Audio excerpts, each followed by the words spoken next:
হে everyone, আজ আমি এসেছি একটা নতুন রেসিপি নিয়ে।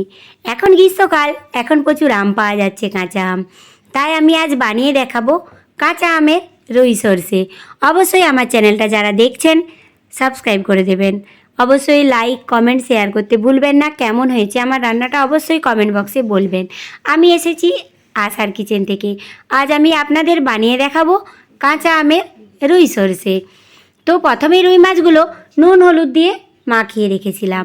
তারপর গ্যাস অন করে বসিয়ে দিয়েছি কড়াতে দিয়েছি সরষের তেল। তেল যখন গরম হয়ে গেছে সামান্য একটু নুন দিয়ে দেব। মাছগুলো যখন ভাজবো তাহলে ছিটকাবে না সাইডের তেলগুলো, সেই জন্য সামান্য একটু নুন দিয়ে মাছের পিসগুলো তেলের উপর ছেড়ে দেব। তারপর যখন মাছগুলো উল্টে পাল্টে ভেজে আমি তুলে নেব। এবার যে আমটা এনেছিলাম, আমটা আমি লম্বা লম্বা টুকরো করে কেটে ধুয়ে রেখে দেব।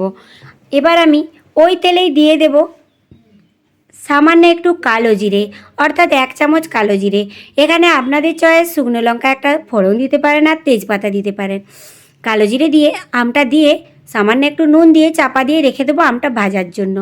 এখানে আমি ছোট ছোট টুকরো 3টে আদা আর 1 চামচ সরষে আর একটা কাঁচা লঙ্কা পেস্ট করে নেব ভালোভাবে। তারপর আমের ঢাকনাটা খুলে তাতে আমি পোস্তটা দিয়ে দেবো, সরষে বাটার পেস্ট দিয়ে দেব। তারপর দিয়ে দেব জল। এবার যেমন গ্রেভি খাবেন ভাতে মাখিয়ে সেই অনুযায়ী কিন্তু জলটা দেবেন।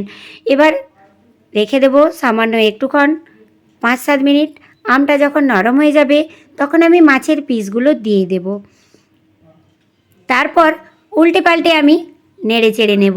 মাছগুলো যখন সামান্য একটু নরম হয়ে যাবে তখন আমি 1 চামচ সরষের তেল দিয়ে ওপর থেকে গরম গরম ভাতের সাথে সার্ভ করব রুই সরষে।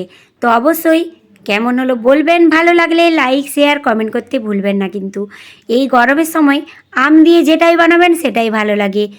আমের চাটনি, আমের টক ডাল আর আম দিয়ে মাছের, একদম এই গরমে আমাদের প্রচুর বনে এটা।